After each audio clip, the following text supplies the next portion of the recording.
அனைவருக்கும் வணக்கம். Super star Rajinikanth special அப்பீரியன்ஸில், அதாவது கெஸ்ட் ரோலில் நடித்த லால் சலாம் திரைப்படத்தை வந்து நான் இப்போ தான் பார்த்தேன். அந்த படத்தை பற்றி என்னுடைய விமர்சனத்தை வந்து நான் இங்கே பதிவு செய்ய விரும்புகிறேன். ரொம்ப ஒரு சென்சிட்டிவான கதை, கத்தி மேலே நடக்கிற மாதிரி, கத்தி மேலே கூட கிடையாது, பிளேடு மேலே நடக்கிற மாதிரி ஒரு சென்சிட்டிவான கதையை வந்து ஐஸ்வர்யா ரஜினிகாந்த் அவர்கள் எடுத்து அதை அழகாக அழுத்தமாக திரைக்கதை அமைச்சு அதை வந்து சில இடங்களில் தெளிவு ஏற்பட்டால் கூட அந்த விறுவிறுப்பான திரைக்கதையில் அந்த படத்தை போர் அடிக்காமல் நல்லது ஒரு படத்தை எடுத்து நல்ல திறமையான இயக்குனர்னு சொல்லிட்டு ஐஸ்வர்யா ரஜினிகாந்த் அவர்கள் நிரூபிச்சிருக்காங்க. அவங்களுக்கு முதல்ல நம்ம பாராட்டை வந்து தெரிவிச்சுக்கணும். அதே மாதிரி இந்த படத்தில் வந்து மூரார்பாத் அப்படிங்கிற கிராமத்தில் இந்து மக்களும் முஸ்லீம் மக்களும் நல்லா ஒற்றுமையாக வாழ்ந்துட்டு இருக்கிறாங்க. அந்த ஊரில் மொய்தீன் பாய்ங்கிறவர் வந்து முஸ்லீம் சமுதாயத்தை சார்ந்த பெரிய மனிதராக சூப்பர் ஸ்டார் ரஜினிகாந்த் ஸ்பெஷல் அப்பீரியன்ஸில் வராரு. லிவிங்ஸ்டன் அவருடைய இந்து மத நண்பர், 2 பேர் நண்பர்கள். அவங்க 2 பேர் நண்பர்களாக இருந்தாலும் அவருடைய மகன்களான விஷ்ணு விஷாலும் விக்ராந்தும் சின்ன வயசுலேருந்தே பகையாக வளர்கிறாங்க.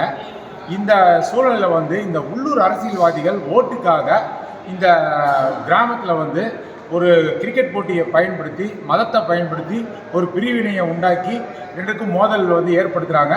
இதனால் ஊர் திருவிழா வந்து நின்று போயிடுது. மொய்தீன் பாய் வந்து ஊரை ஒன்று சேர்த்துறாரா, தேர் திருவிழாவை மீண்டும் நடத்துகிறாருங்கிறது தான் கதை. அதாவது ஒரு மத கலவரம் வந்து எப்படி உருவாக்கப்படுது, இதில் எப்படி வந்து குளிர்காயிறாங்க, இதனால் இந்த இளைஞர் சமுதாயம் வந்து எப்படி சீரழியுதுங்கிறத இந்த படத்தில் ஐஸ்வர்யா ரஜினிகாந்த் நன்றாக நல்லபடியாக எடுத்து காமிச்சிருக்கிறாங்க. ரொம்ப வந்து அதுலேயும் குறிப்பாக சூப்பர் ஸ்டார் ரஜினிகாந்த் வந்து இந்த மொய்தீன் பாய் கேரக்டரில் வாழ்ந்து காட்டியிருக்கிறாரு.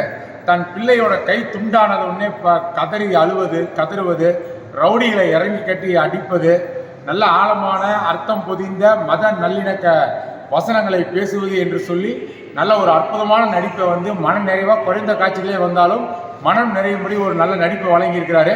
கிளைமேக்ஸில் சூப்பர் ஸ்டார் ரஜினிகாந்த் இருக்கக்கூடிய மொய்தீன் பாய் இருக்கக்கூடிய முடிவு கைத்தட்ட வைக்கிறது.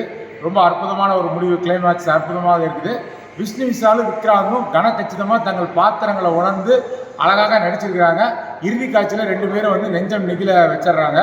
இந்த படத்தோட கதாநாயகி வந்து அனந்திகா சனில்குமார், அப்புறம் வந்து நிரோஷா, அப்புறம் ஜீவிதா வந்து தன்னை அனுபவமான நடிகை என்பதை நிரூபிச்சிருக்கிறாங்க.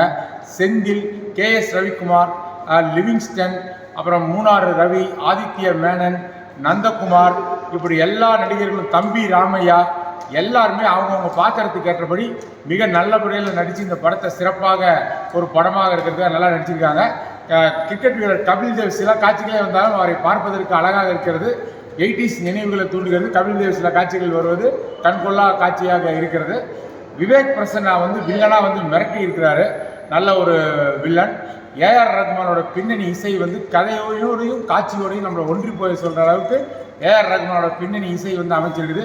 விஷ்ணு பிரசாத் அவர் வந்து ஒளிப்பதிவு, இந்த கலவர பூமி, இந்த கிரிக்கெட் போட்டி, தேர் திருவிழா, இதெல்லாம் அழகாக கலையமைப்போடு நம்ம கண் முன்னால் கொண்டு வந்து அழகாக நிறுத்தி இருக்கிறது விஷ்ணு பிரசாத்தோட ஒளிப்பதிவு. ஸோ இந்த படத்தில் குறைன்னு சொல்ல ஒன்றுமே இல்லை.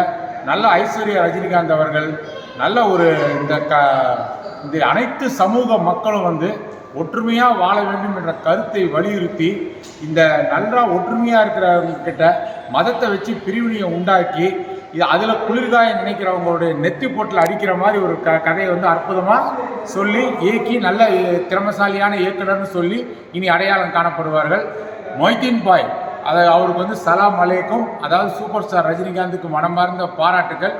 சரியான நேரத்தில் வந்துள்ள சரியான படம் இது. ஒன்றுபட்டால் உண்டு வாழ்வு. இந்த படத்தை எல்லாருமே குடும்பத்தோடு அவசியம் வந்து பார்க்கணும். ஒன்றே குலம் ஒருவனே தேவன். நன்றி, வணக்கம்.